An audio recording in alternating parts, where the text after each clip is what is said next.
Welcome, Aline. We have here Tim Davidson, the department chair, and Ian Bruce, the associate chair for graduate studies. This is Aline Eid from Atlanta, and I'm going to be playing one of her videos and talking about her opening lines and closing lines, and then getting her to say a few words about it. She came second last year, 2019, which was still a normal year. Yes. Hello. Hello. Hi, Hi, everyone. From Southampton. So he's Mahmoud is this year's Microwave Week second place winner, 3MT, out of a field of 24 candidates. And again, for those who've just joined us, I'll be playing Mahmoud's video and discussing his opening lines, his closing lines, and then getting him to comment on his experiences. Well, that's great. So we have 29 people on board so far, which is good. I don't know if there's anybody else, any other guests from out of town, any other out of town guests at all here. I think we're in good shape. So Tim, would you like to Sure. say a few words?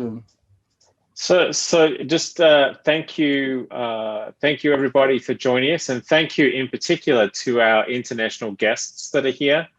There are a number of negative things to this pandemic, but one of the positives is that we have become so familiar with this format that it is easy for you to join us. And I'm very grateful for for you being so willing to share your time and your experience with our students. It's one thing to have somebody super experienced like John tell us, this is really how it should be done. But if we have you guys sharing your experience and say, well, look, this really changed the way I did things, I think it's a really inspiring experience to share with the other students. So I'm really grateful that you have done that and you're willing to do that. To John, thank you very much for continuing to share your expertise. Daniel too, and to everybody else who's here, this is just an extraordinary opportunity. I know that I have learned so much from listening to these sort of talks, and the openings of any kind of speech that I give now are so much better for the time that I've spent listening to John and his ideas. And I think it's really a wonderful opportunity for you. And I hope you take advantage of that. And I look forward to seeing some really exciting talks when the time comes in December. So thank you for joining us. Thank you everybody else for sharing their time and their experience.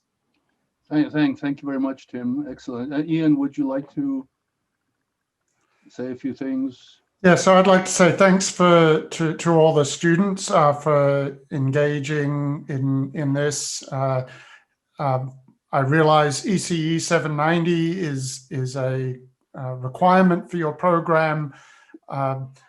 We hope that this format, though, like students who've gone before you doing the 3MT presentations in ECE 790, which we've been doing for a couple of years now, the students who've engaged with this process really, as Tim said, have greatly improved in their presentation skills, in their confidence in giving presentations, not just in this 3-minute thesis format, but technical presentations, meeting with industry partners, going for job interviews, lots of different contexts that we're hearing students are gaining confidence and improving their communication skills.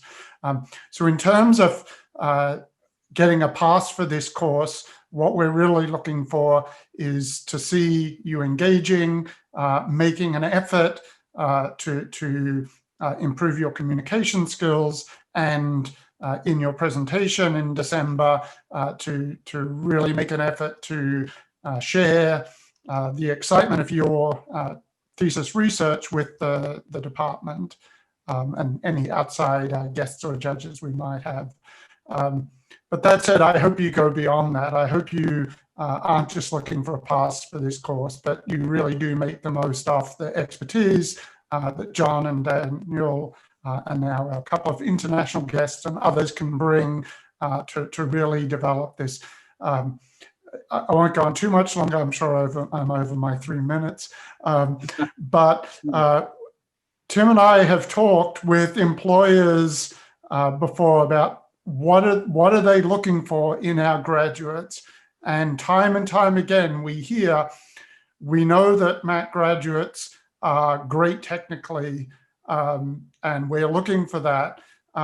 But we can get graduates who are great technically from other universities as well. So if the students have really strong interpersonal skills, really great communication skills, that will sell us on students that we're looking to employ.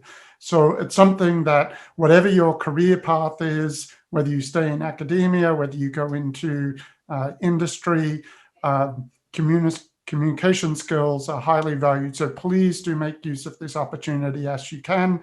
And again, particularly in these times, as Tim said, we're stuck on screens looking at each other in little rectangles. Learning to communicate well in this format will also serve you well for the future. So please do engage with the process, and I look forward to seeing all your presentations in December. Thanks very much, Ian. We appreciate that. Okay, so we all know why we're here, engaging real people in 3 virtual minutes. And I'm delighted that Dan is able to join us on this particular day.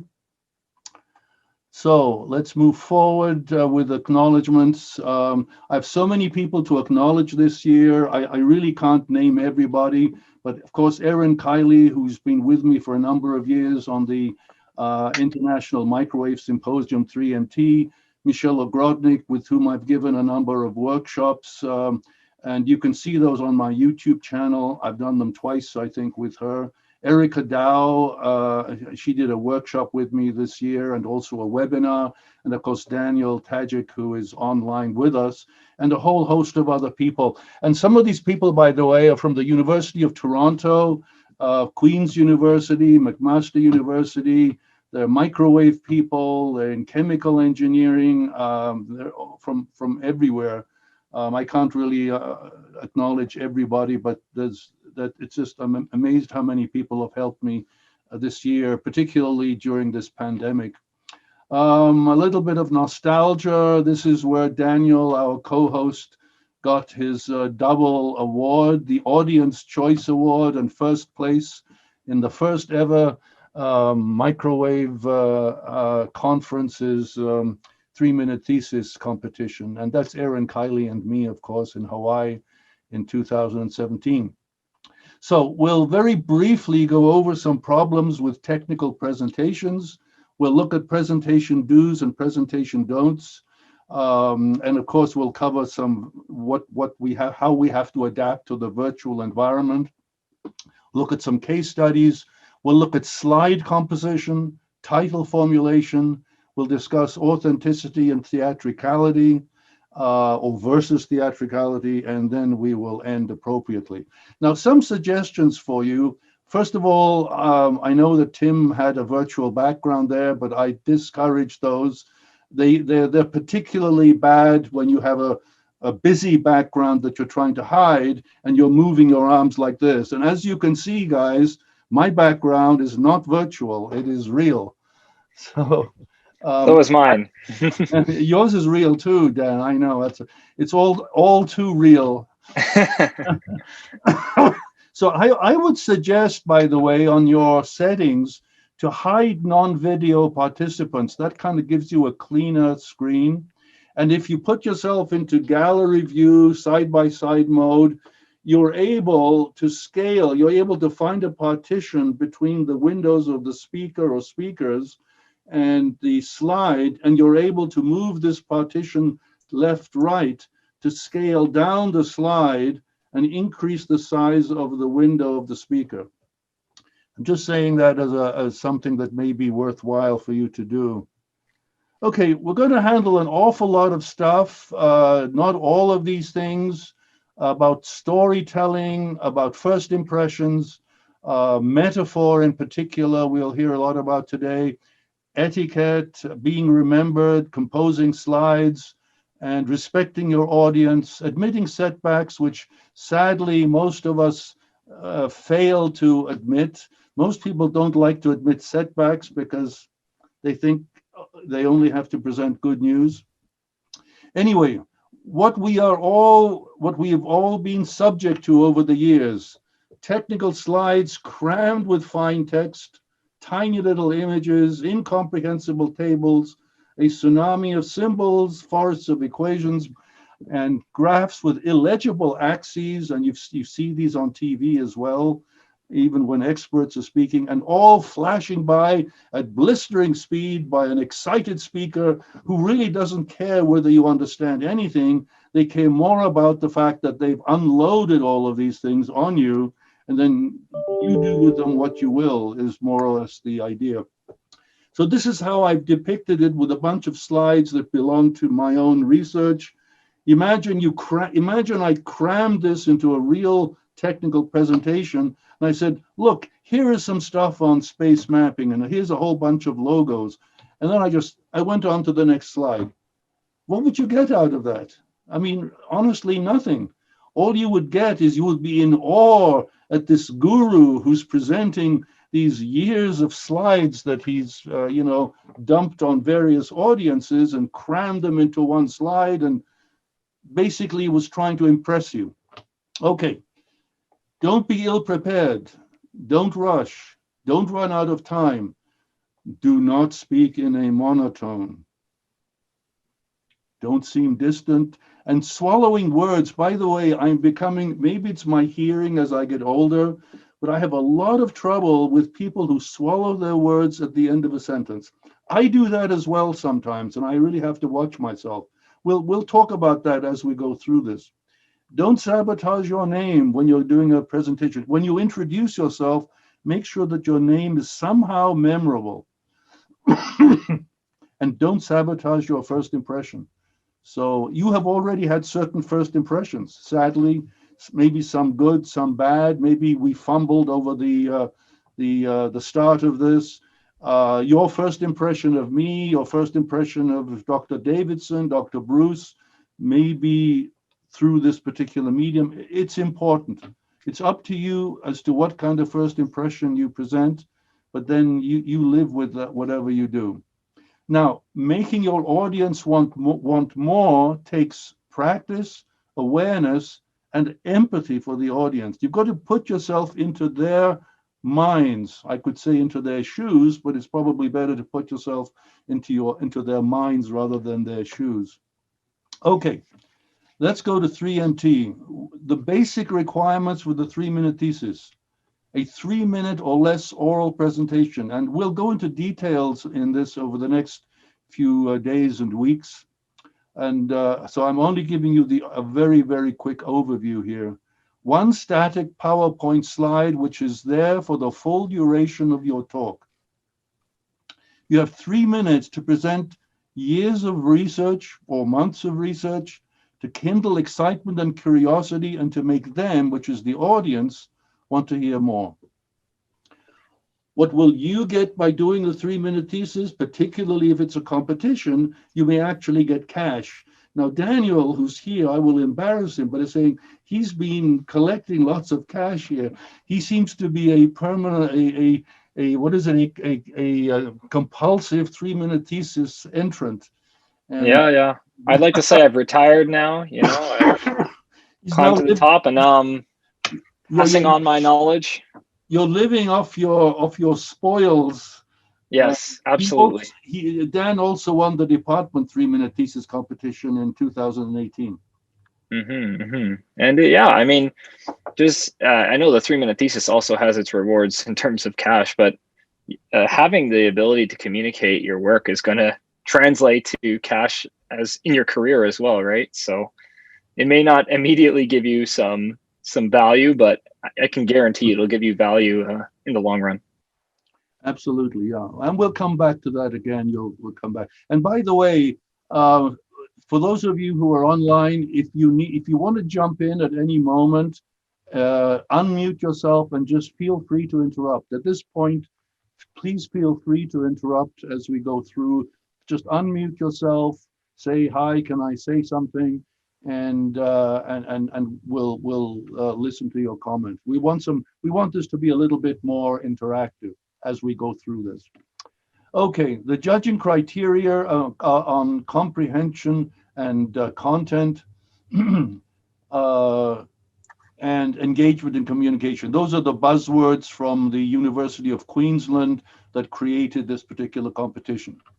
Okay, in a nutshell, it's one static PowerPoint slide, no additional media, no notes, no props. And if you exceed 3 minutes, you're disqualified. So in the ensuing days and weeks when we leading up to our department 3-minute thesis event, we'll talk about how to avoid exceeding 3 minutes. Okay, you're supposed to speak, no singing, no music, no poetry, and so on. And if there is a bunch of judges, their decision is final, and you can find all this by Googling the University of Queensland and looking at their rules. The full details are online. One of the things that you should watch, by the way, and I bring this up early in the game, this idea of jargon. In the videos that we'll play very shortly and discuss, keep your ear open for the use of jargon. Is there any jargon? Is there anything anybody would not understand? And on the left-hand side of the slide, I have what I would regard as extreme jargon that really, to a person outside engineering, electrical engineering, and so on, we really would have absolutely no idea what these things. They're just completely impermeable. Misunderstood words like spectrum, functional, deterministic, dimensional, statistical. Those words are used very frequently in everyday speech, but they are highly misunderstood. If you use these, be sure that people will misunderstand what you're saying. Now, in general usage, you will find words like paradigm, radiation, Bluetooth, metadata. But again, be really careful and put those into some kind of context. If you don't put those into the right context, people will have no idea what you're trying to say. And by the way, 3-minute thesis is not for other engineers or other scientists, although I love the idea of learning about all these things. It's really for the general public. It's for the intelligent general public. Dan, would you like to jump in on anything there? Yeah, I just wanted to comment that when it comes to using these sort of jargon words in presentations, it actually can be used so long as you define it well. So if there's some terminology that you want to use that's directly related to your research, but you know that it's not in commonplace use with the general public, you can define it for them. I know I used this in my presentation when I was talking about microwave holography. You know, there's a lot of confusion around that term. What exactly does it mean? But it's essential for describing my thesis. So I used those terms, but I immediately defined them to ensure that all the listeners understood exactly what I was talking about. So you definitely don't want to overload jargon, use a lot of it in your presentation, but if there's some key words that you need to use, you can use them and just make sure that you define them well. Yeah, and by the way, it's not so much a question of defining, it's a question of sort of saying, this is what it's called, this is the name. Don't let it worry you, this is what it's called officially. But make sure that your argument or presentation doesn't depend on it in some way, that if they don't understand that, they don't understand the rest of what you're trying to say. So it's more like using jargon very, very carefully as a kind of a label, if I may say that. Does that make sense, Dan? Yep. Yeah, okay. So use human stories. We'll hear sort of human stories coming up shortly. You have to memorize, otherwise it won't come across very well, although memorization can make you sound a little robotic. And you absolutely have to give your audience tangible takeaways. Now, here is some very quick 3MT things that I would suggest you consider. I would say 120 words per minute is the maximum. And if you go over this, you are asking for trouble. And particularly in this virtual environment, I would go even lower than that, because you're going to have to fight against a poor internet connection, your microphone not being very good. There's all kinds of obstacles. So you may even want to introduce more redundancy, speak more slowly, more clearly, and that might slow you down. So 120 words is bad. Start on your slide early and integrate it with your speech. Meaning don't write your speech and then think about, now, how can I decorate my talk with a slide? A slide is not a decoration. A slide that comes after your script very often looks like it, and it very often isn't informed. Start with a title, a catchy title. Figure out what kind of slide you should have, and then start on your speech. And let your slide inform the speech. Consider a story format. Once upon a time there was this, and then make sure that at the end of the talk you return to that. And you'll see that in the videos that we'll play very shortly, you'll see this idea in a certain sense of story format. And be very specific, avoid generalities. Don't look like you're reading a script like the way I am right now. I am not making eye contact. Eye contact is through the camera. So right now I'm looking at my screen because I'm looking at my slide, which is what we're all used to. That does not engage people as much as it did if you were looking into the camera. So, and I will try to do that occasionally. Okay, you will not be interrupted. So you can go slowly, you can pause. And as I say, it's not like it's a conversation in which nobody will actually interrupt. You have to be conversational, knowing that no one will even interrupt you while you're speaking for 3 minutes. So let's look at the virtual aspect of it. I don't think that a virtual 3MT should be a video contest. It's really a live context. So what is the best way to render this? I think every university, every group seems to do this a little differently. I think it should be a live, one-shot, unedited presentation with one static slide. I think that's what we're trying to maintain here.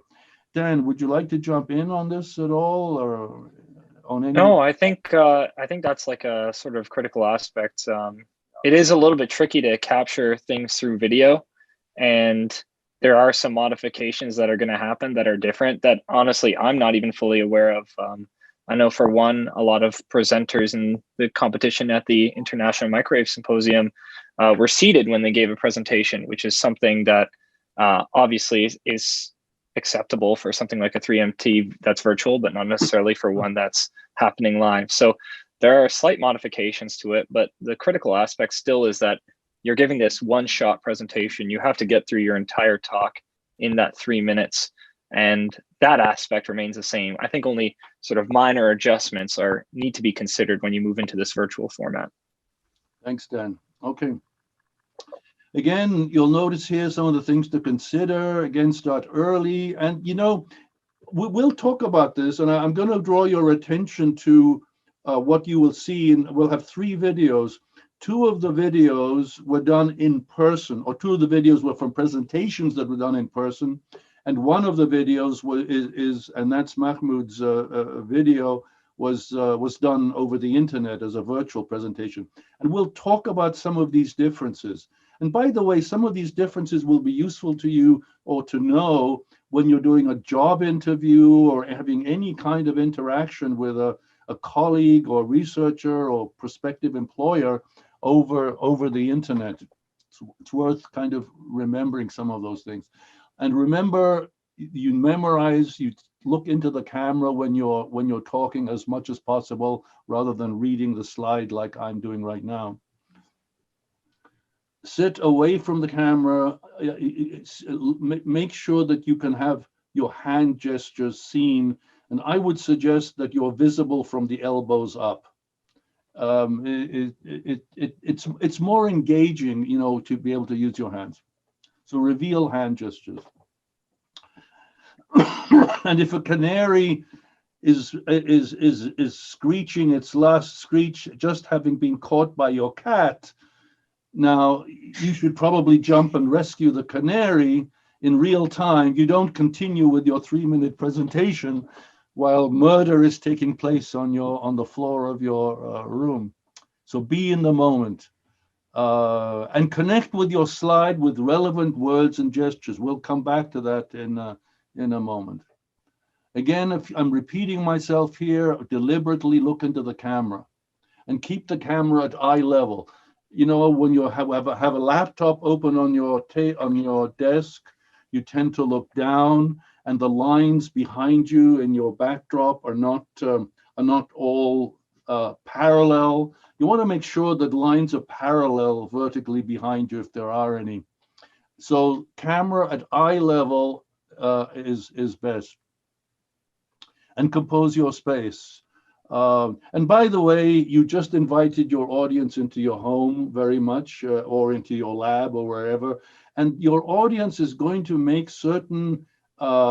reach certain conclusions about you, which you may or may not like, about your backdrop. And that's just part of human nature. Dress is important, Dan. We'll come to your dress later on. Okay, some case studies. And in these case studies, these are the videos that we'll play and discuss in a moment. Look for metaphor, look for believability, purposeful gestures. What kind of gestures are people making? Are they random gestures that don't seem to make any sense whatsoever? Or are they really well thought out gestures? Look for dramatic pauses. Are they relatable? Is there any humor in it? Is there storytelling in it? So look out for that.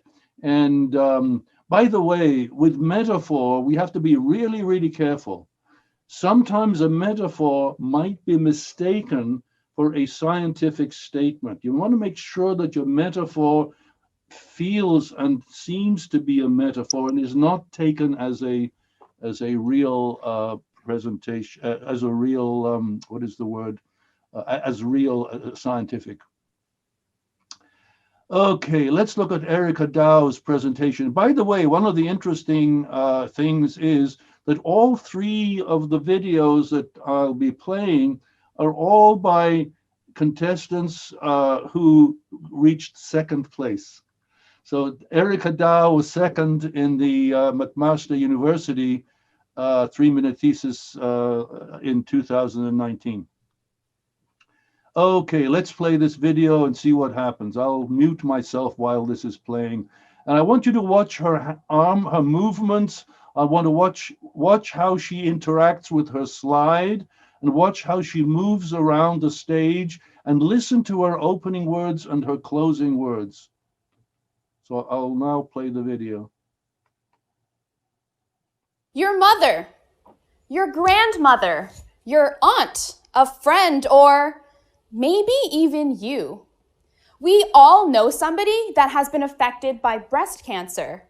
But what you might not know is how hard it is to locate a cancerous tumor exactly. With imaging technology, we can find out where the cancer is, and we can also find out where the cancer is not. But what's really hard is to actually find that boundary where cancerous tissue and healthy tissue transition. Where does cancer begin? Is it here? Is it there? Or is it there? This is a real challenge. Surgeons face this every single day. In fact, many breast cancer patients that have their tumor surgically removed have to come back a 2nd time to get what was missed the 1st time. How can we prevent this? My name is Erica Dow, and my PhD project involves developing a tool that surgeons can use right in the operating room to detect breast cancer. I study how breast tissue behaves when it's stimulated with optical light and X-rays. I look for trends in parameters such as How long do the tissues emit light after being illuminated? Or how does the reflected light disperse in different directions?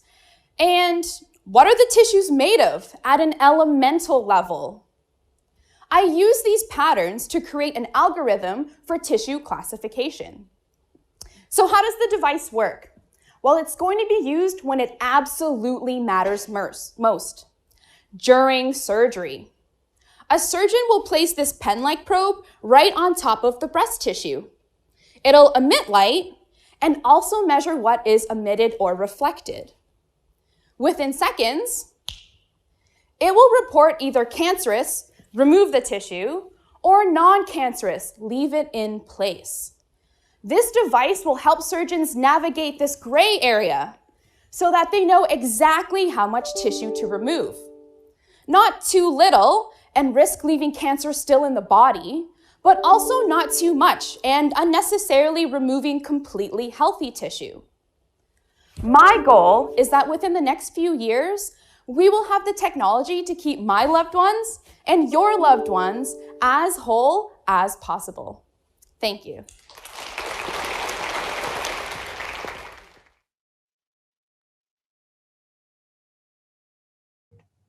Okay, so there's her slide.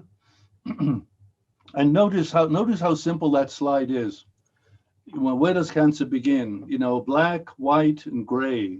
And also notice how she interacted with it.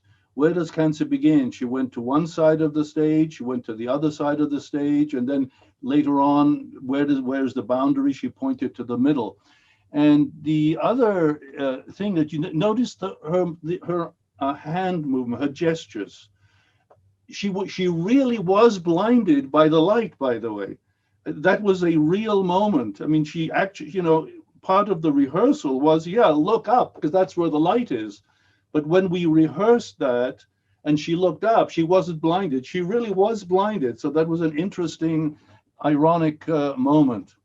So let me go through her opening lines and the gesture. Notice that she has a welcoming gesture. Your mother, your grandmother, your aunt, a friend, or maybe even you. We all know somebody that has been affected by breast cancer. That engages you right away. There is nobody could fail to want to know what happens next. That's her opening line. Jump in, anybody, by the way. Dan, if you want to jump in on this at all. Yeah, sure. I mean, I think just to highlight, one of the most important parts of these presentations is your first impression, right? And your first impression is how you open this presentation. So you really want to try and create a strong hook in order to capture the attention and interest of your audience. So one of the ways you can do this is to have a interesting slide that people ask questions about, right? So there you saw a slide where the question was, where does cancer begin? And the audience is thinking, I don't know, like, I don't know even what I'm looking at. It's white and it's black and there's some gray in between, right? So that's a good hook. And then another one is to connect with you on a personal level, right? Relate to something that may have happened to you. And by doing so, you become invested in the presentation itself. So when you're crafting the introductions to your presentation, really try and find a way to capture the attention of the audience and make them want to hear what you're going to say next. Great, that's good. Okay, and then Erica closes this. She comes back to the audience in a sense.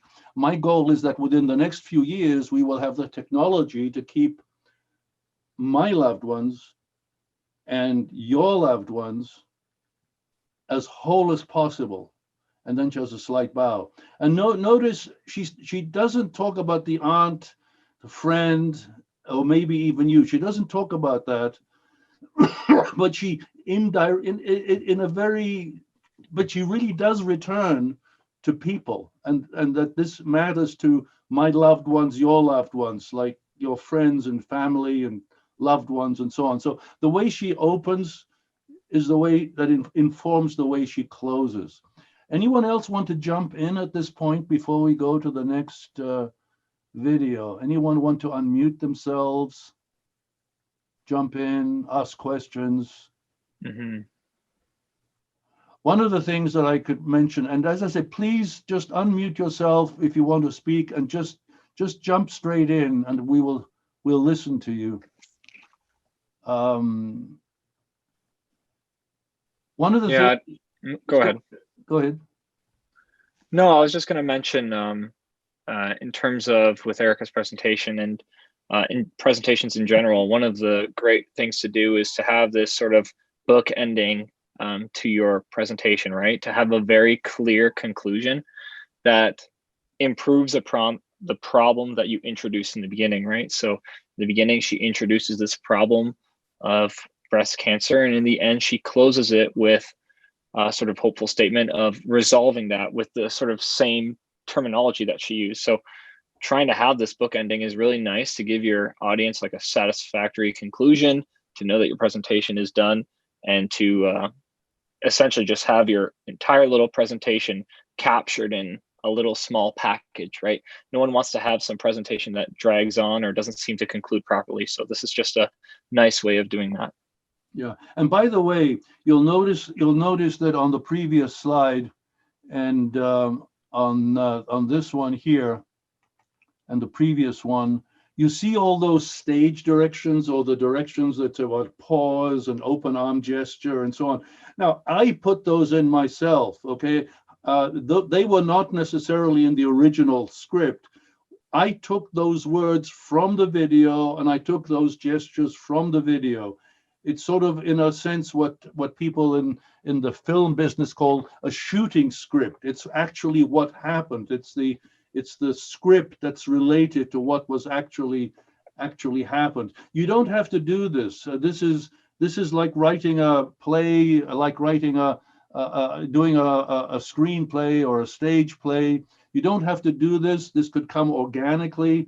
I put them in to make sure that they're emphasized, so that you can be aware of this. Yeah, and I mean, it's also important to highlight, just before we move on, the amount of pauses that were used in that introduction, right? Pauses are really valuable to create impact in what you're saying. So it gives your audience a chance to sort of digest exactly what you said. So when you say something very strong, it's always nice to have a little break and let your audience sort of understand what that means. And I think this sort of goes into that, like, 120 word per minute limit, right? You don't want to rush through a presentation where you're speeding through as many words as possible, because your audience is just not going to be able to understand what you're saying. But if you actually do less, and you have moments where you give your audience a chance to just absorb what you've said, it adds a lot of value, and your audience will appreciate you for it. Right. So a pause, or a long pause, you have to count that as equivalent to a certain number of words.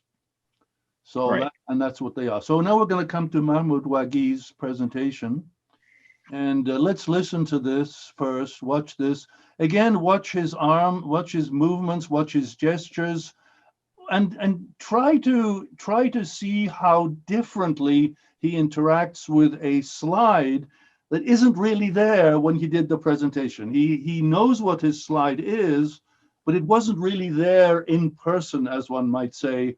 So he had to treat that a little bit differently. Okay, so let me play that and mute myself.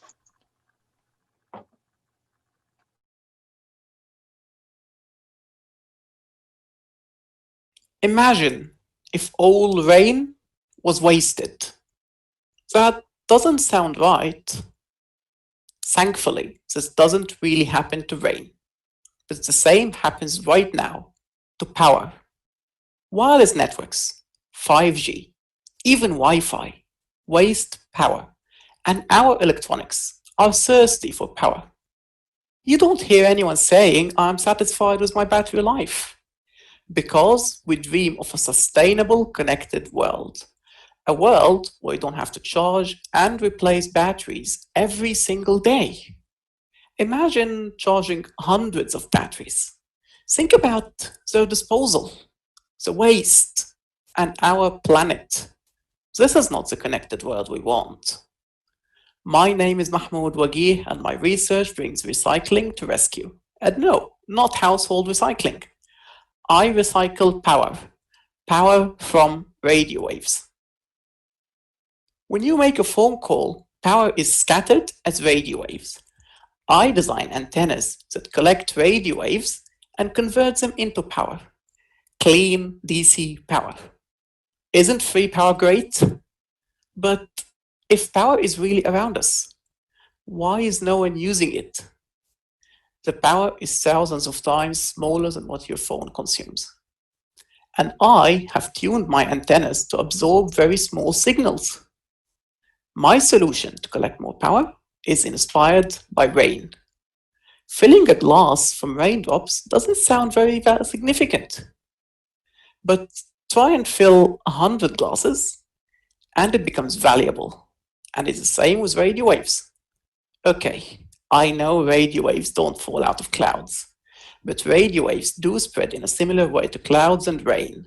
So, if you think of antennas as glasses, more antennas equals more power, but only if we combine the power from many antennas. Here's a problem.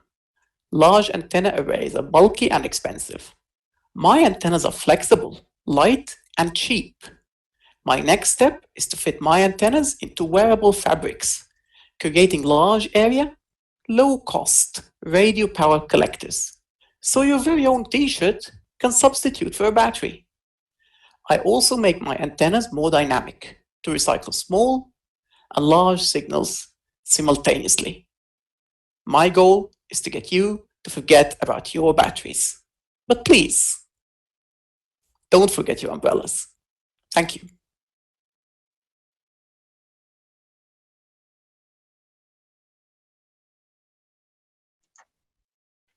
There and do this with us.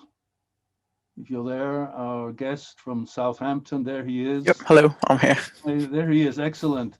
So Mahmoud, you can talk about your opening, your closing, you've seen these slides, and by all means, contrast what you've done here with anything that we've talked about so far. Anything that came, struck you in the previous discussion, the previous slides, as well as this. Just feel free to comment on what your presentation is all about, as well as what we've just talked about.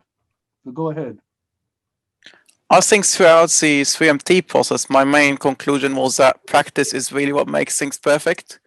So my script was very different from what you saw just now in the video. My very first script, which I thought was very good, was quite different, was much longer, had more information, more details, even more metaphors. And I just thought I would be overloading the audience with that. So really start with your script, re-edit it as much as you can, keep reading it, try and cut sentences, and not just try and make sentences shorter, keep them simple, and also try and think which part of the story doesn't really add much value or which part is redundant. I could actually get rid of an entire paragraph from my script, which saves you a lot of time. And I also found that when preparing for this particular 3MT, the fact that I hadn't done many presentations right before, it really helped. So I kind of lost the practice of giving presentations, which I feel really comes with time and even from day-to-day communications. So it's really easy to do when you have done lots of presentations, but I found it quite hard when you had a big gap between presentations. And the only way you can just fix that is practice and spend more time on this 3MT presentation on whatever else you're doing. With the online one, there's the fact that I recorded it myself and watched the video a couple of times really helped. And I think it's an advantage of online over face-to-face ones that you kind of what you see in your home-based recording is what the audience will see in the end. So I think recording and rewatching it is a very good advice. Yeah. On the word limit, yeah, so I started with a 360 words word limit. The final speech was, I think, closer to 320, and it almost occupies the entire 3 minutes. So yeah, definitely 360 is an upper limit that you should not get very close to. I usually suggest 330. For a virtual online thing, 330 is probably a better limit than 360. Yeah. And I found that the more I practiced it, it actually took a bit longer. That maybe I had more gesture. I started feeling more comfortable with the script, so I started interacting with it more, and it just kept extending and getting longer and longer. Mm-hmm. I think one of the typical things is when people have their first script, they'll sort of rush through it and not give time for certain areas that need to have a little bit of a slower read through. So once you sort of master that, you're able to you're going to stretch out the overall presentation. I'm curious to hear how many times you actually recorded yourself when you were practicing for this virtual 3MT. Many times. I mean, I think I've done like at least 5 to 10 final dress rehearsals in the final setup with all like the lighting, cameras, and everything. Yeah, also camera and background are really important. I find that for me, at least, the video works nice if it comes from an angle from top rather than eye level. I feel it works better, gives a bit of a stage view, and also gives you more space to move around and have gestures. Yeah. Also, yeah, your hands must be visible, otherwise your body language is really not there. It's just not going to be seen by the audience. Right, right. So, you know, again, you open with imagine if all the rain was wasted. And again, you're looking straight into the camera at this point. That doesn't sound right. What's interesting, you know, Mahmoud, as I watched your video again and tried to indicate these stage directions that I took from the video itself, they were very difficult. You're using, you know, your gestures, your hand movements, and your look, and the way you said that doesn't sound right is very difficult to express in words. The way you said those is something I struggled with in terms of I said, for example, a quizzing look straight into the camera. So that doesn't sound right. I said, it seemed to me it was a quizzing look. You're sort of looking into the camera as if you're asking the camera or the audience whether that's right, but it's done in a very subtle way. And then you say you're emphatic. Thankfully, this doesn't really happen to rain, which is a relief, right?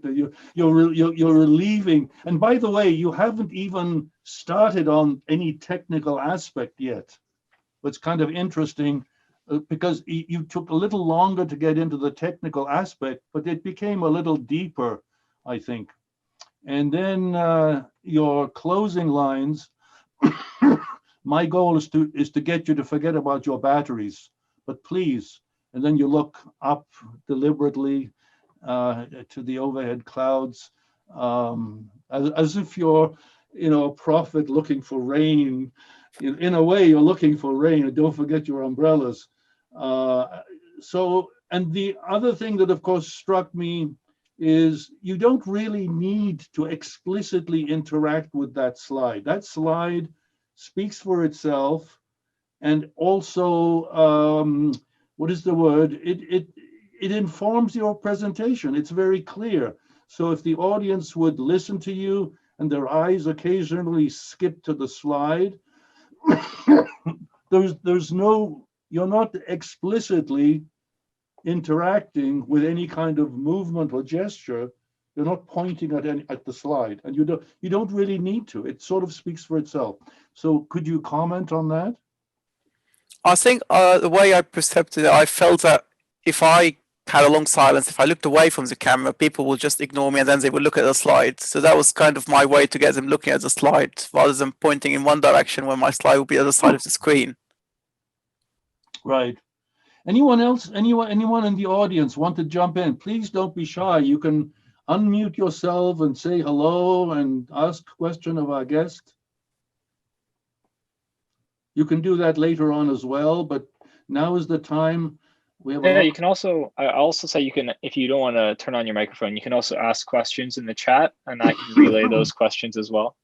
Yeah. Yeah, Dan will make sure he looks at the chat boxes. And so thanks very much, Mahmoud. I really appreciate you coming to this presentation. And yeah, thank you. Just I have one quick question before you go. Did you plan this umbrella joke at the end? Was that did you have that from the beginning, or? I think, yeah, I had it from the beginning. I needed to have this kind of clothing book, start, clothing, and ending, and I thought that was the only way I can relate it. I like it. What really confusing was how I pointed to the slide. I really wanted to point somewhere, but yeah, I figured out that not pointing anywhere helps. I think it adds sort of to the humor to look up while you're sort of inside a room and talk about the overhead clouds and umbrellas. So I think that's like a really valuable thing to try and incorporate a little bit of your personality. If you're sort of a humorous person, to incorporate that in your presentation as well. because you want to get your personality across to your audience, right? You're more real person if you do that versus trying to force something that you may not be. So I really like that. That was a good joke. I think one final point about being a real person is that with the online presentations, your gestures maybe need to be a little bit exaggerated to actually come across in video. So maybe they will be less obvious when talking face to face, but they really have to be obvious when you're doing it in video. Otherwise, they will, basically go unmissed. By the way, for those people who want to know how this video was created and about the other contestants, I held a whole bunch of workshops with the candidates for the Microwave Week 3-minute thesis, and Mahmoud was one of those among them. We held many workshops and rehearsals. We went through slides, we went through the scripts, we went through rehearsals.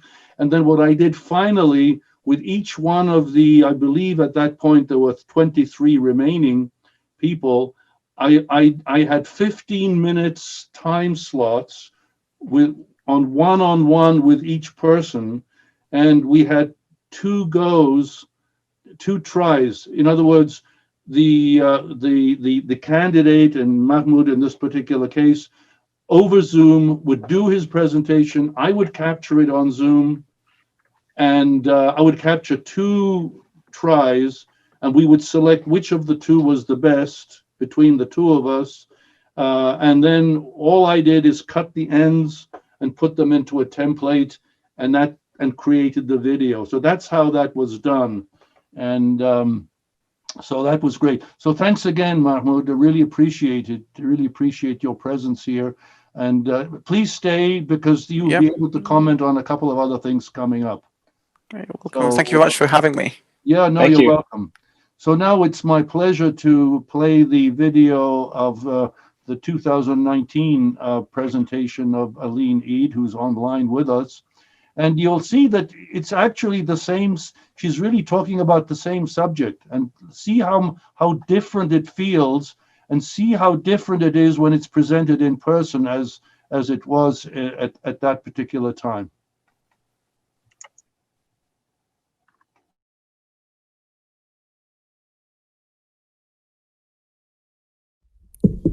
Hi everyone, I am Aline from the Georgia Institute of Technology, and this is Lucy, the tarantula from the Amazon rainforest. Now, why have I asked Lucy to join us today? Well, I've developed a system that Lucy is standing next to, a system which very much looks like her. Lucy has 6 eyes. My design has 6 eyes. Lucy can climb walls, dwell on planar or curved surfaces. Likewise, my flexible system sticks to any material and wraps around any surface. And strangely enough, Lucy and my system look very much alike. A body surrounded by legs. Imagine a technology that will help preserve our environment, and Lucy's. Every electronic device around us needs power to function. Remember those terrible times when your phone, your watch, your earbuds were on the brink of death.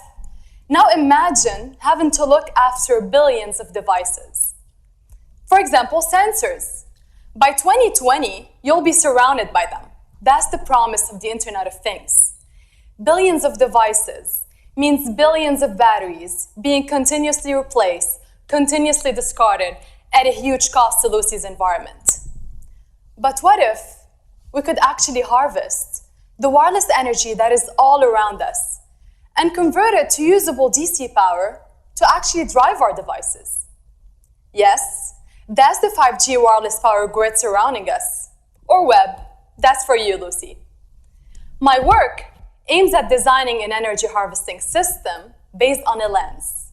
A lens not made out of glass or plastic, but out of planar metal. Around this lens, we have 2 major components: antennas to scavenge the wireless energy, and on the other side, circuits to convert this energy to usable DC power. But why the lens? Well, to harvest enough power, you need a big enough system. At 5G frequencies, a large system can only receive power from a narrow field of view. The lens, just like Lucy with her 6 eyes, can make our system look in 6 different directions all at the same time. That's not all. Having the lens on board allows us to harvest 21 times more power compared to a standard system. Thanks to this, we can do away with batteries and their chemical waste. This will make the environment happier, our environment and Lucy's. Thank you.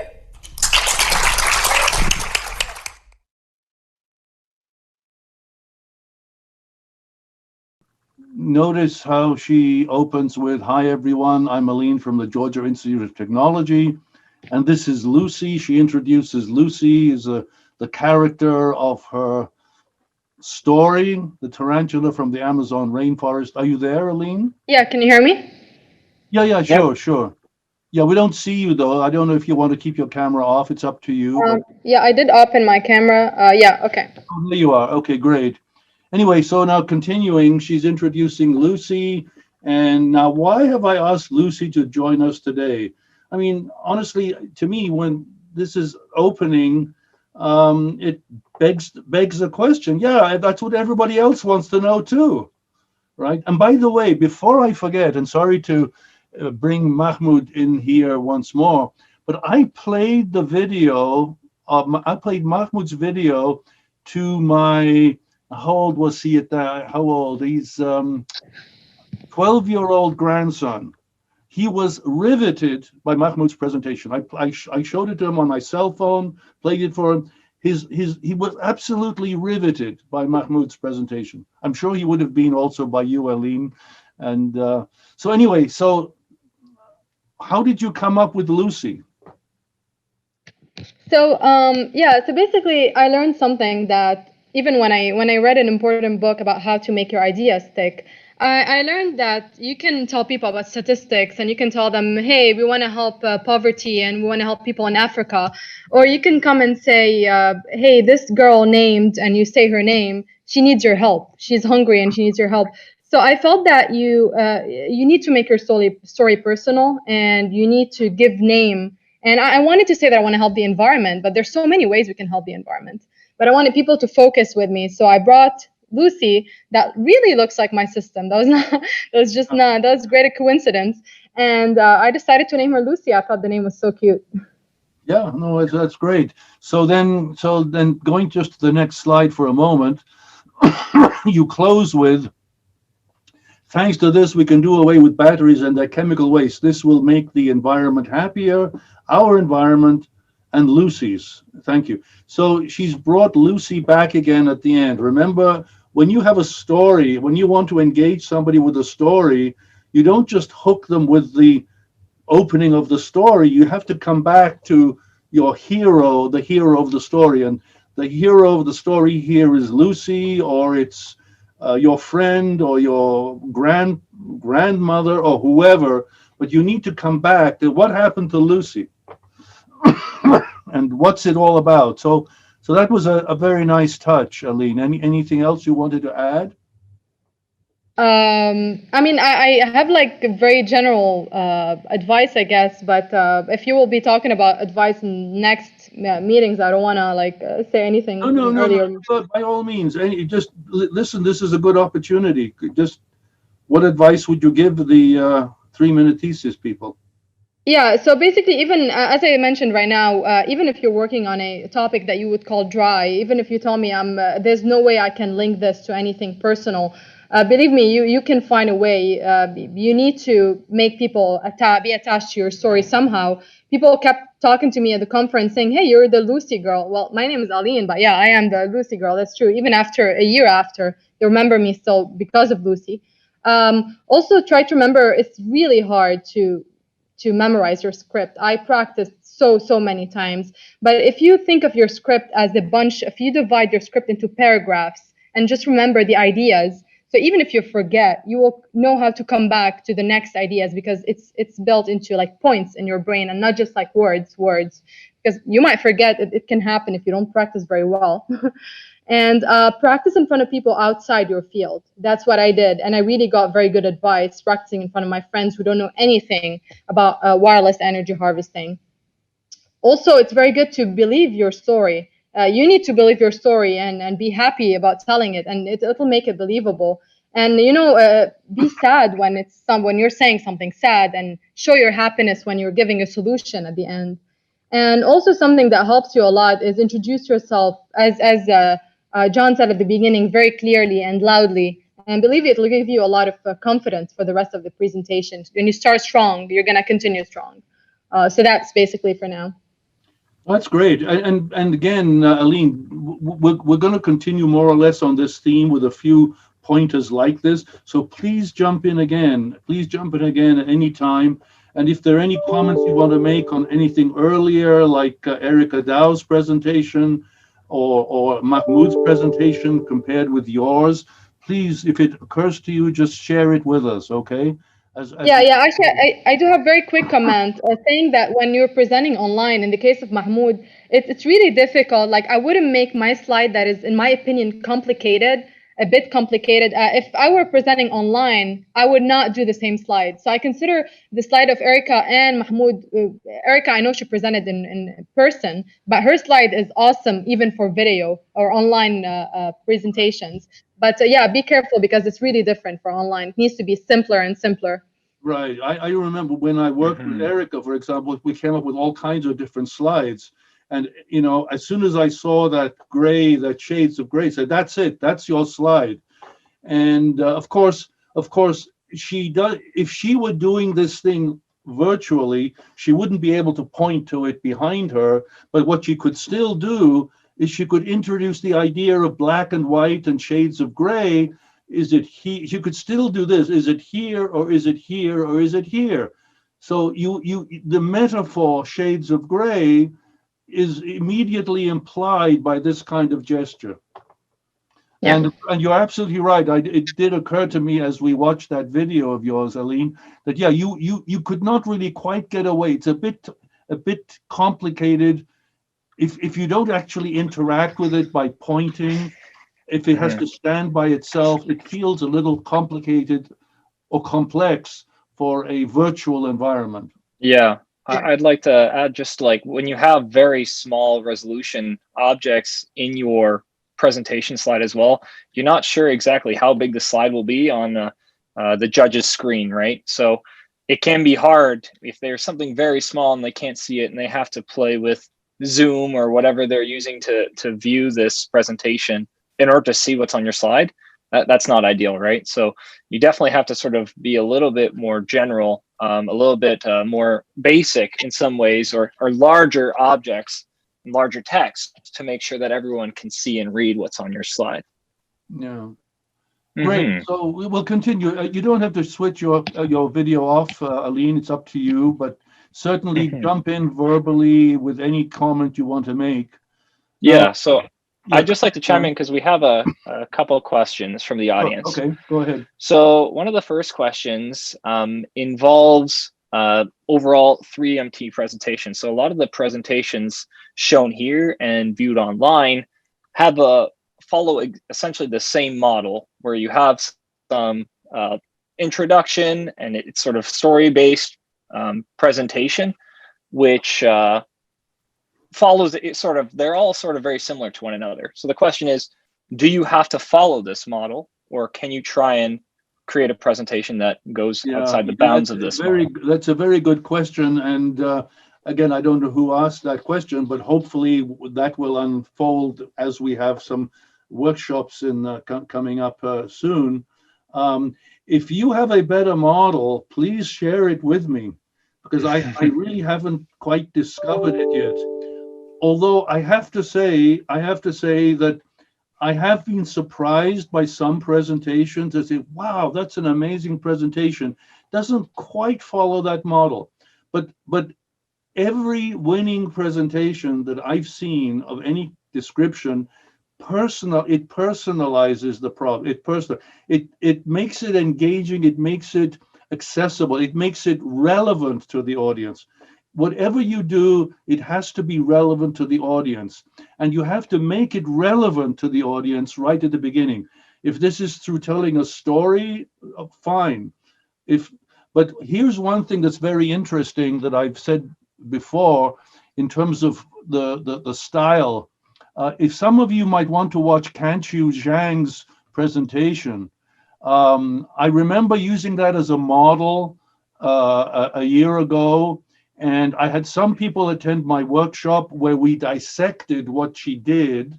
And I drew attention to all the body language, the gestures, the movements, and so on. And some people were not there. And what was interesting in the actual 3MT event is people followed Canxiu Zhang's model. Those who came to my workshop were gesturing and walking around and doing things. Those who didn't stood absolutely rock still and simply recited a presentation which had the same structure. So here's the thing. The structure depends not only on the script, not only on the slide, but actually how you deliver it. Do you deliver it, let's say, like this for 3 minutes, or do you deliver it like this? So if there's a better solution than a story format, I'd like to know. But Dan, your presentation, your 3MT wasn't really story format. No, in that sense of the word. I don't really believe so. I sort of structured my presentation as sort of like a question answer styled presentation where I would say something and then I would try and answer the question the audience would have as I asked that. So there's definitely flexibility there. You made it relevant and you introduced the idea of popcorn as a kind of a metaphor for microwaves. Sure. And remember how you ended it about, you sort of sniffed and gave the illusion of popcorn, which I thought was a very dangerous move. Remember when we talked about that? Yeah, I remember you were not a fan of that one. That might not go down too well based on the subject you were talking about. Yeah, but basically that's what Dan did. It was sort of a question, but you have to make it relevant, whether you use story or not. Yep. There's just one other question. Okay. We've been talking a lot about competitions here, and the question is the ECE 790 course going to be a competition? And as far as I'm aware, and you can correct me, John, but this is just a pass-fail course. So we're giving you tips on how to give an excellent presentation so that when you try to complete the course, you give a very strong presentation. And through the process of developing your presentation, and then giving that presentation, you're going to develop a lot of skills that are going to allow you to communicate further. So I don't think anyone should be worried about, trying to best their classmates or anything like that. It should just purely be about yourself, about you trying to build the best presentation you can, and then presenting it for a final mark, a pass-fail mark in the end. Yeah, that's right, Dan. I have been discussing with Tim Davidson and Ian Bruce the idea that we may hold a competition at the end of the year, and that the competition would be voluntary in the sense that we would seek volunteers to enter the competition, and then we would judge that and hopefully hand out some valuable prizes. But that would be voluntary. Mm-hmm. And by the way, there is the university competition that hopefully is coming up in some format. I haven't had any word yet from the School of Graduate Studies, but the university competition, if it happens next year, is an opportunity to enter. Any of you can enter and hone your skills here and enter into that competition, if not the department competition. So let's talk a little bit about first impressions. Now, these first impressions, this slide was designed mainly for in person, but it's the same idea. Your audience and your judges, they hear your host's introduction. So whoever is introducing you and scrambling your name and making scrambled eggs out of your name, that's what you're going to be stuck with in a way that creates an impression. They may see you stumble onto the stage, or if it's virtual, they may hear you say, "Can you hear me? Can you see my slide?" And you'll fumble with your microphone, you're looking around, you're doing all this. All of these things create impressions if that's what's going to happen.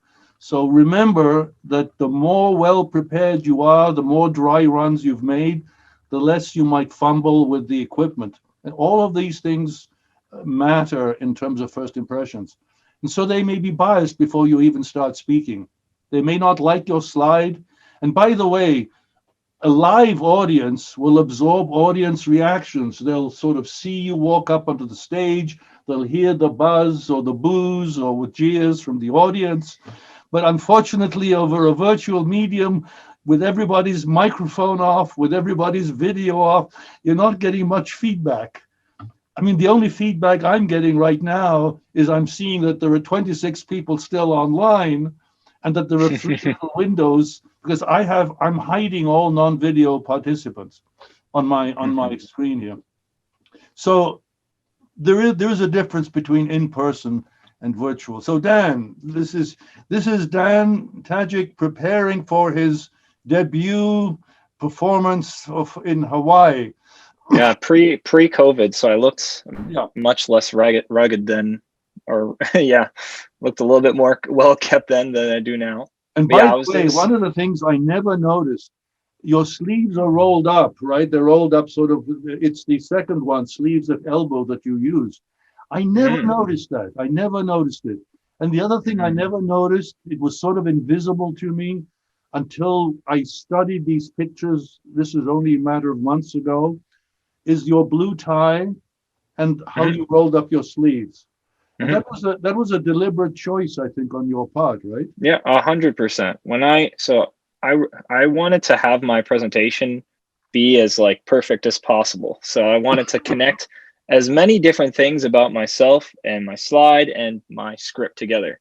So for instance, when I selected my tie, I wanted it to be blue and have sort of round circles on it. So you see like there in the tie, it's blue with round circles. In terms of the sleeves, I honestly don't know exactly what the reason was. I just felt that it looked better to have my sleeves rolled up versus having them sort of fully down. I'm not exactly sure what that emphasis is. It makes it look like you're getting ready to really do some work. Rather, with your sleeves down, it makes you put on your jacket and it looks like you're going out to a dinner somewhere. But with your sleeves rolled up, it looked like you're ready for business. Sort of like a practical discussion. Yeah. I should also say Hawaii was pretty hot, so I was probably finding a way to not overheat. So right. I think like a lot of people talk like, what is an X factor to having a great presentation, right? And I think it's just mastering all the minor things alongside having a strong talk to go through. So I try to have as many minor things look clean as possible. So that's why I went sort of with this strategy. And I don't think you need to do that necessarily, but was my thought process when I went about it. And by the way, for when we all get back to normal and in person, notice that his tie ends about halfway the width of his belt. That is the optimum location. Do not wear your tie the way Donald Trump wears his tie. His tie is too long. He should fire his tailor. It's his tailors he should be firing, not some of the medical people. Because whoever dresses Donald Trump is not dressing him well from the tie point of view. Okay. I'd just like to chime in quickly with another question. Sure, go ahead. Question from David. He's asking, if you decide to participate in the university competition, can you use the same presentation that you give in this course? Absolutely. And I think the answer to that is yes, you can absolutely use it. Absolutely. Yeah, you can recycle the same thing over and over again if you like. In fact, Erica Dow, that was Erica's second attempt at covering essentially the same subject. She didn't do very well the first time around. She came to see me before she did the second one. We did an awful lot of work together. She came second in that. Yes, and in fact, there are one or two other people that I know very well that I've worked with in the University 3MT. They've done it twice, even 3 times. And they you know, and sometimes the first time is the best and they never succeed, they go downhill, and sometimes they just learn and just get better and better. So absolutely. Yep, Then I think I also did it. I repeated my presentation, so. Absolutely. He recycled his presentation. We actually have 2 videos of him doing the identical script.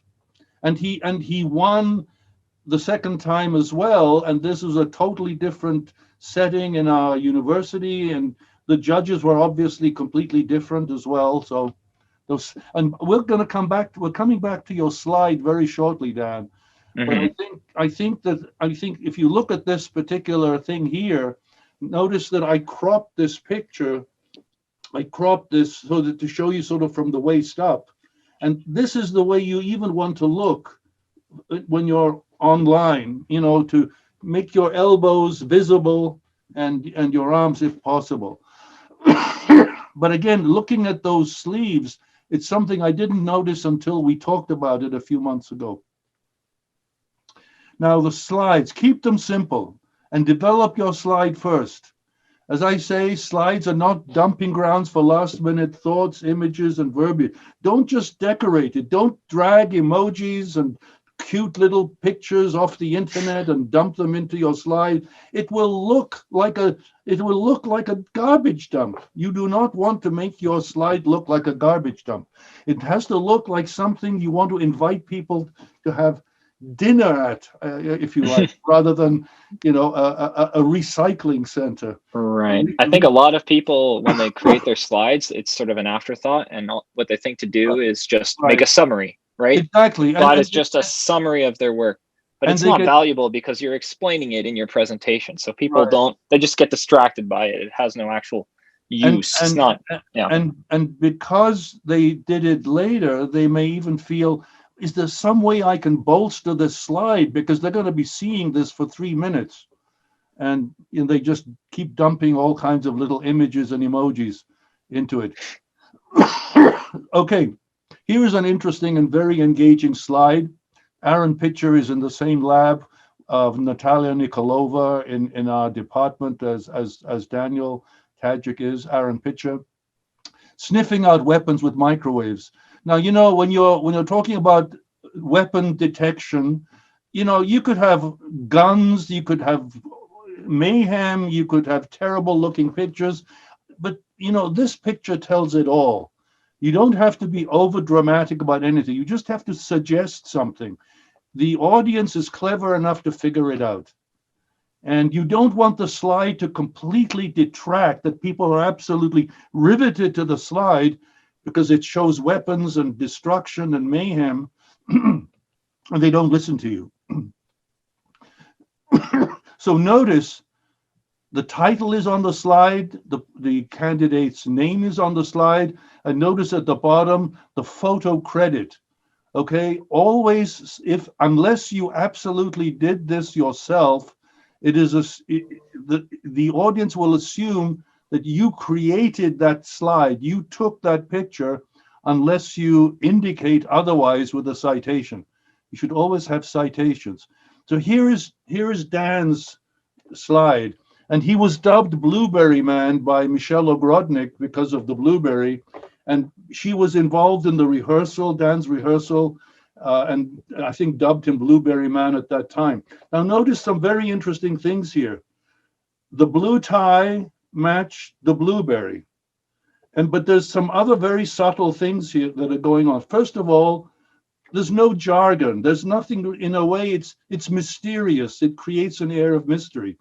The other thing is, from an artistic point of view, and I've studied art history quite extensively. Classically, a painting is entered from the bottom left-hand corner. Now, if I point to my bottom left-hand corner, it will look like your bottom right-hand corner. So I'm not going to do it. Just look at the bottom left-hand corner of this and then move up along the diagonal, and you'll see that the blueberries are arranged along a diagonal. That is a classical entry.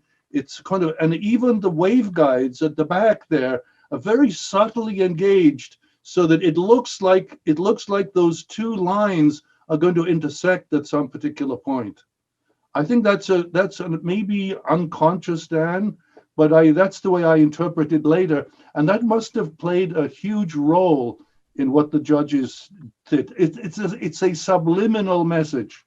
Mm-hmm. Yeah, it's a very minor. Yeah, like I in this old workbench we have, you know, there's a bunch of grooves and scratches in it, and you can see there's one scratch right next to that first blueberry, and it sort of travels out towards the center from the left, and then dissects into two different lines, one that connects with the pile of blueberries and the other with the wave guides. And so I sort of try to follow along that path with the focusing on the first blueberry and the defocusing on the stuff further back. That was sort of my intention with this. Yeah, it's a very subtle composition, actually, that bears a lot of dissection later on. And here's another one. This is Canxiu Zhang. I mentioned her earlier. You can Google her presentation. She came second in the competition against Dan, who came first in the department competition in 2018. Look how simple that is. A line on a piece of paper, two lines on two pieces of paper. One is crumpled and the other one is unraveled. It doesn't get much more simple than that. So watch her video and check that out. That's very simple and straightforward. And also she cites herself, which is also okay. Self-citation to the photo is also good. Collecting radio rain, which is a kind of I would call that a subtext, a subtitle, as it were, to his actual official title. He has the university logo on it. You don't necessarily need that, but it's okay. Glasses of water, what are those little daisies in the water, something floating in the water as well. Mahmoud, if you're there, you can tell us about this, how you were inspired to take this photo. Yeah, I think the main thing I was trying to get across from my slide was getting the metaphor clear, because that's one thing that I'll only explain at the start, and then I'm not going to mention it for about 2 minutes until I get to it again to the end. So having that right in the background, keeping it simple, and everyone would just look at the umbrella and remember rain, so you don't need to spend too much time. It wouldn't distract them from what I'm saying. Right. Exactly. I also go ahead. Go on. No, you go. Go ahead. I also it would be a good idea to include part of my work. So, for example, I had those flexible antennas strapped onto the water glasses. So I was trying to just give people some form of an Easter egg in the slide to keep people more engaged and give them some more fun. Yeah, very interesting. So you have the red umbrella, and Aline has Lucy. So that's great. Thanks so much. That's great. And notice how simple this is. Non-technical, no jargon. And now this was, you know, I may have taken the wrong. Was this the slide in your video? Is this? Yeah, I don't know. I sent you two. I'm not sure. They're very similar. Maybe it's an earlier version, right? This is an earlier version. That's true. Yeah, that's another version. Yeah, we went through so many versions. I remember. Yeah, I should have double checked that against the video, but anyway, it's the same idea. Yeah. This would probably be better in a virtual setting because it's on a bigger scale, right? Yeah. However, it would be a bit again, if people are going to focus on the system itself, it's going to be pretty confusing. I do remember when I was presenting and I said my system has 6 eyes, and I remember seeing one of the judges trying to count, like she was counting, and it's, you know, it's really difficult and confusing. So I would say maybe I would make it simpler if it were virtual, but at least here I tried to deliver the idea of the environment, Lucy, and show the similarity between them. Well, you know what I would probably do is remove the circuit, remove the electronics, and just have Lucy. Just have Lucy. That would create an air of mystery. That's true. Yeah. That would create an air of mystery that you would, but then that would then inform how you would write the script. Your script would then have to adapt to what you did. You would remove the circuit, just have a bigger picture of Lucy, and just take it from there. Yeah. Great. Well, okay, wonderful. Let's move on. Let's look at titles, some titles, catchy but meaningful. Here are some interesting things that I've kind of taken randomly from various presentations. Sniffing out weapons with microwaves, origami, unfolding the future of engineering. Are we drinking pharmaceuticals? Where does cancer begin? Fighting Obesity with Fat. Okay, so nice titles. Just to interrupt before we continue, there's another question from the audience from Josh. He's wondering if there's going to be any opportunity for direct conversation for advice on specific topics and presentation development. Totally. I'm going to be sending out an email, by the way, with various dates and suggested times where we can meet. There'll be more Zoom meetings. But anytime you want to talk, to interact, just send me an email. Okay? Okay, opening lines. Now here is a way. I wrote these myself. I wrote what you see here in italics myself.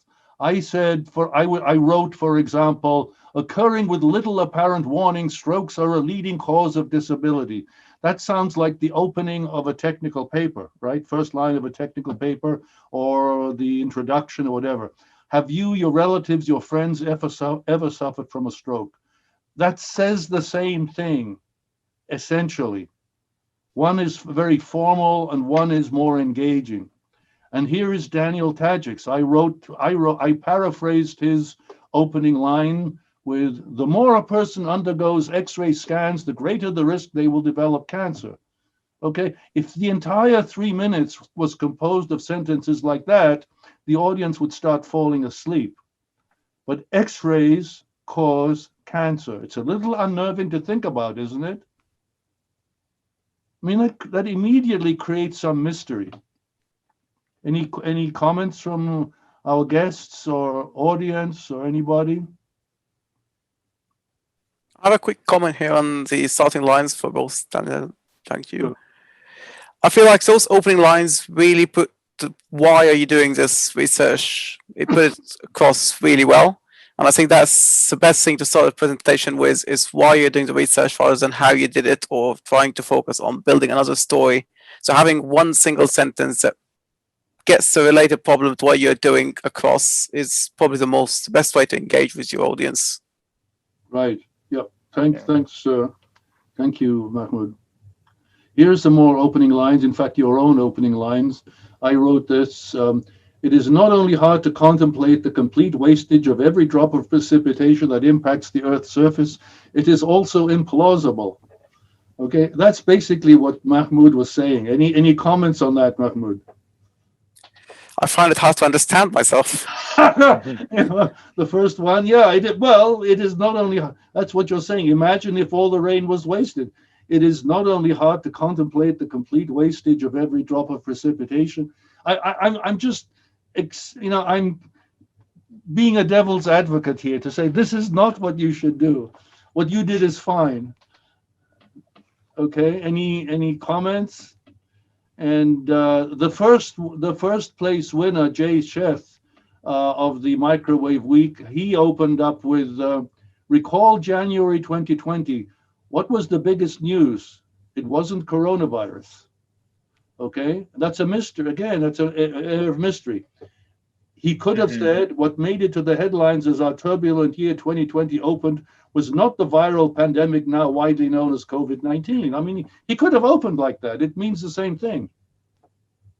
Yeah, I think one thing to highlight in these introductions is the sort of short, compact statements that are being said. You don't introduce your topic with a really long run-on sentence. You say something that's sort of almost brief and gets the impact of what you're trying to say across immediately.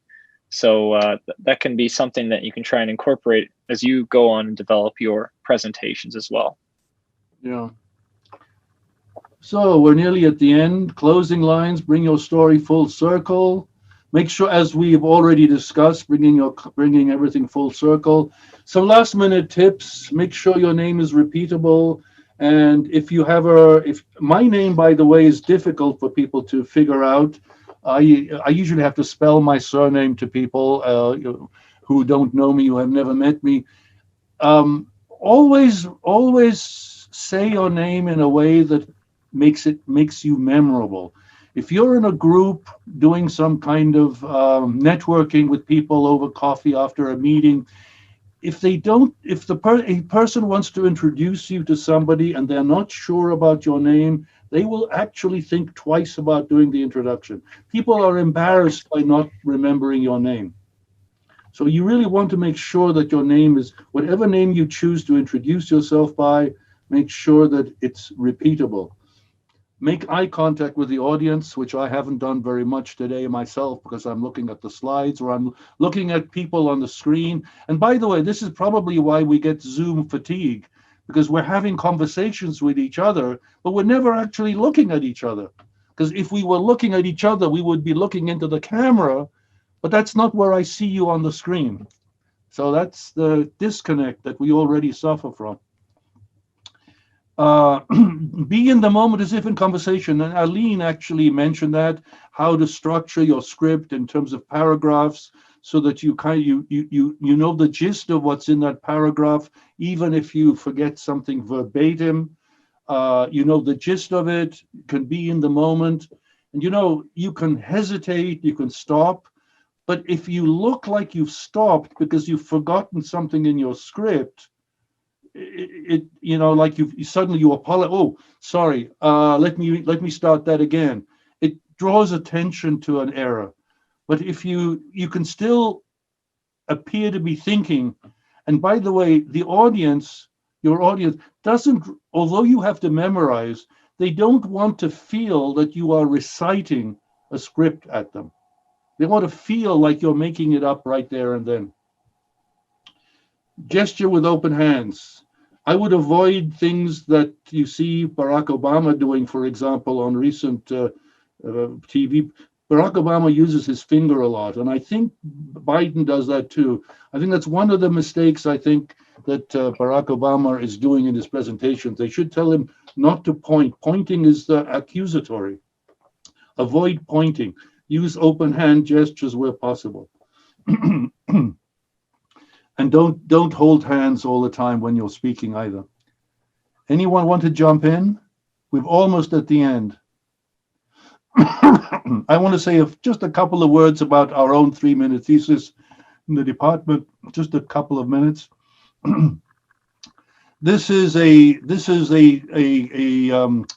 what I call a transition, a slide that will be a transition from one speaker to the next. We're going to have the whole thing live over the internet, very much like this. Ian Bruce will have a deck of slides that I will prepare with all your own slides and with transition slides like this. In between, he will roll them out, and when your turn comes, you will do a presentation and your live audience will see you and the slide at the same time. That's how we're doing the department presentation. And each slide will be preceded by this to be prepared by, I call it the contestant, if you like, the candidate, whichever word you'd like to use. But I'm going to send you templates to have you fill this in for yourself, and then your own slide, your slide to be prepared by you, then another transition slide, and so on. And I'll send Zoom invitations to everybody. We'll have a bunch of these. And at this particular point, it's whoever can make it to any of these meetings, just please show up. You can show up to one or two or all of them that I'll schedule. And you can share slides and scripts and ideas. And by the way, it's worked very well. Mahmoud, you can testify to this because you were online with all the rehearsals, or many of them that we had. You can. What was it like to be with a few other contestants? People were actually competing, but we were sharing slides and scripts and tips and doing rehearsals. How did you feel about that? I thought it was a very friendly environment, and even though we were all competing in a sense, we still got some feedback from each other, and I think that did help the slides. I think in total I have been to around 12 of these sessions, which were like 1 hour long. So really, there's never too much of them. Whenever you get an invite, do make it. It's a great opportunity, and it does improve your presentation a lot. Yeah. They were scheduled as 60 minutes, but they were mostly 90 minutes. So yeah. I actually scheduled 25 90-minute workshops. And I usually had about 8 or 9, on average, 8 or 9 people at every one, with many repeats. People kept coming back. So it's very, very useful to hear other people do presentations and show scripts. Keep the slides simple, one main image if possible. Mystery helps. We've already discussed that. You don't use jargon, avoid abbreviations. Now you can use things like 5G. Remember, 5G is a buzzword, but it's in the open, it's out there. Everybody talks 5G. So you can certainly use that as long as it's put into the right context. And make sure that those slides are PowerPoint and less than 1 megabyte, please. Again, avoid words on a slide except for your name and the title of presentation or subtitle, whatever you like to call it. Make sure that all your citations are there, including citations to your images.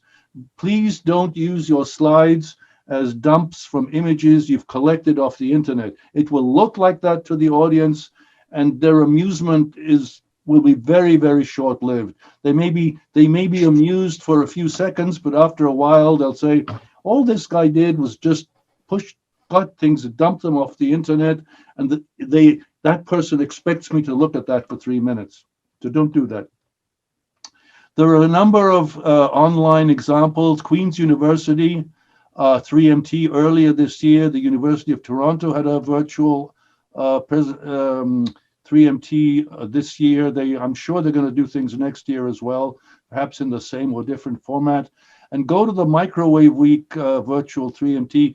You can Google it very easily and get to the playlist on the IMS website, YouTube channel, I should say. And you'll find Mahmoud's video there as well. So let's make 3MT work. Help each other, work with each other, and make virtual friends, if not in-person friends. And back to the acknowledgements. I've shown you them before. Again, now some of these names may be a little bit more meaningful. By the way, Robin, are you there online? Is Robin Aiello online? She had joined us. I don't know whether she joined us earlier. She's in Yeah, I'm not sure if I see her. Yeah, she actually joined in some of the Zoom workshops that I had in August with our department 3MP. She's a marine biologist, someone I met while traveling to the Antarctic last winter. Thank God I did it then. And that's it, guys. I will stop sharing my screen, and you can see us in a bigger format. Any questions from the audience? I see there are still items in the chat box there. I believe we've answered the questions that have been posted thus far. But if there are any other questions, please either write them in the chat. You can also send them to me privately, and I'll just ask them privately for you. Yeah. Sure. And as I say, don't be shy. You know, as I say, I will be scheduling a series of workshops at various times that I'm able to make it, and hopefully you'll be able to make it too. I'll be following this with an email tomorrow, kind of summarizing what we did and what we're doing going forwards.